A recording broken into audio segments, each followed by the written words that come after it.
दोस्तों, शादी के नाम मात्र से ही मन में लड्डू फूटने लगते हैं और शादी तय होने के बाद से शादी होने तक के जो बीच का समय होता है वो भी कमाल का होता है। इस समय में लड़की और लड़का दोनों की नींदें उड़ जाती हैं, लेकिन इस जहान में शादी के नाम पर जो रीति रिवाज और रस्में होती हैं वो जानने और देखने दोनों के लायक होती हैं, जिनको देखने के बाद आपको यकीन करना भी मुश्किल हो जाएगा। तो आज की इस वीडियो में हम आपको दुनिया भर में शादी के नाम पर होने वाली अजीबोगरीब परंपराओं के बारे में बताने वाले हैं, जिनको देखने के बाद आपका दिल खुश हो जाएगा। लेकिन वीडियो शुरू करने से पहले आपसे हाथ जोड़कर रिक्वेस्ट है कि अगर आप अभी बच्चे हैं तो कृपया करके इस वीडियो को यहीं पर बंद कर दें, क्योंकि ये केवल वयस्कों के लिए ही बनाई गई है। दोस्तों, अफ्रीका के कुछ देशों में इस परंपरा की बहुत ज्यादा मान्यता है। वहाँ जब किसी लड़का लड़की की शादी होती है तो लड़की की माँ सुहागरात को यानी कि शादी की पहली रात को दूल्हा दुल्हन के साथ ही होती है। ऐसा इसलिए होता है क्योंकि उनका मानना है कि पहली रात के दौरान दूल्हा दुल्हन दोनों ही आपस में सही तालमेल नहीं बिठा पाते।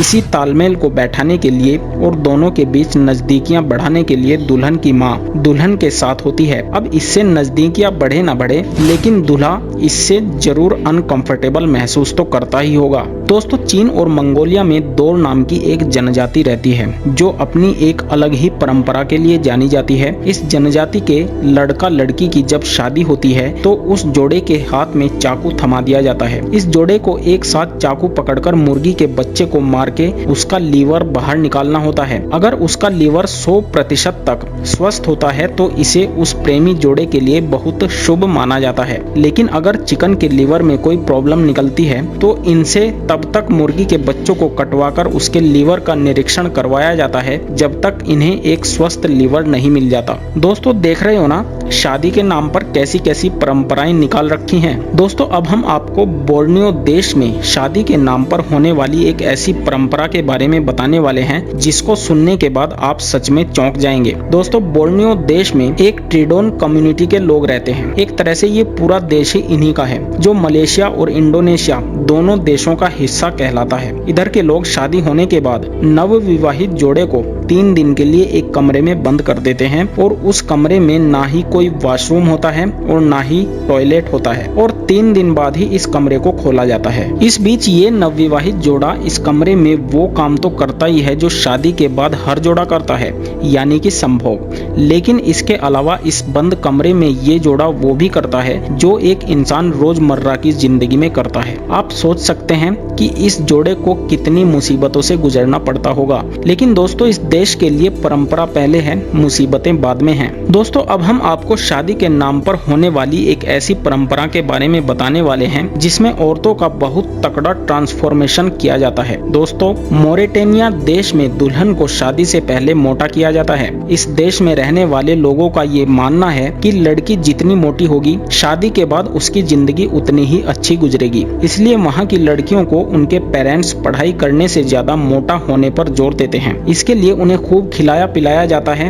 और हैरानी की बात तो ये है कि दूल्हे के घर वाले भी पहले ही ये फरमाइश रख देते हैं। वो कहते हैं कि लड़की भले ही पढ़ी लिखी ना हो, उसे कोई कामकाज ना आता हो, लेकिन बस वो मोटी होनी चाहिए। दोस्तों, आपको कैसी दुल्हन अच्छी लगती है, मोटी या पतली? नीचे कमेंट सेक्शन में अपनी राय जरूर दें। दोस्तों, अब हम आपको शादी को लेकर दुनिया का सबसे अजीब रिवाज बता देते हैं। दोस्तों, केन्या में मसाई जाति के लोग जब अपनी बेटी की शादी करते हैं तो शादी के दिन वो अपनी बेटी का सर मुंडवा देते हैं, जिसके बाद लड़की के ऊपर थूका जाता है।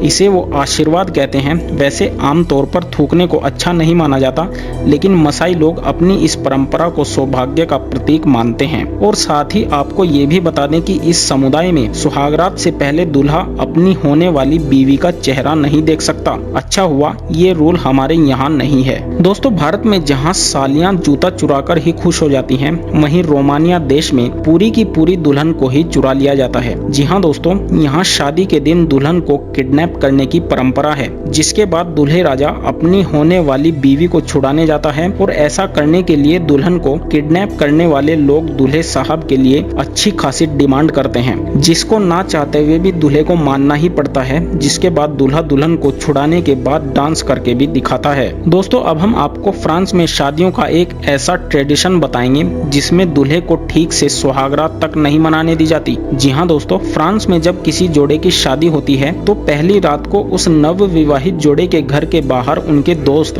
और रिश्तेदार आकर खूब शोर शराबा करते हैं। वहाँ बर्तन बजाए जाते हैं, ड्रम बजाए जाते हैं और यहाँ तक कि उनको आवाजें भी लगाई जाती हैं। इस परंपरा को इसलिए किया जाता है कि इसके होने वाले शोर से नव विवाहित जोड़े के घर से नकारात्मक ऊर्जा चली जाती है और वो कपल अपना शादीशुदा जीवन काफी खुशहाली से गुजार पाता है। दोस्तों, अब हम आपको साउथ सूडान देश की शादी को लेकर एक ऐसी परंपरा के बारे में बताएंगे जिसमें लड़की से पहले पूछा जाता है। दोस्तों, साउथ सूडान में शादी से पहले लड़की के आगे ये प्रस्ताव रखा जाता है कि वो कितने बच्चे चाहती है। अगर वो एक बच्चा बोलती है तो उसकी शादी कहीं भी नहीं होती, लेकिन अगर वो 5 बच्चे बोलती है तो लड़के वाले खुश होकर शादी पक्की कर देते हैं। सूडान के लोग इसे अपनी पुश्तैनी परंपरा बताते हैं। अगर वो 5 बोलकर कम बच्चे पैदा करती है तो उसका पति उसे ऑफिशियली तलाक दे सकता है।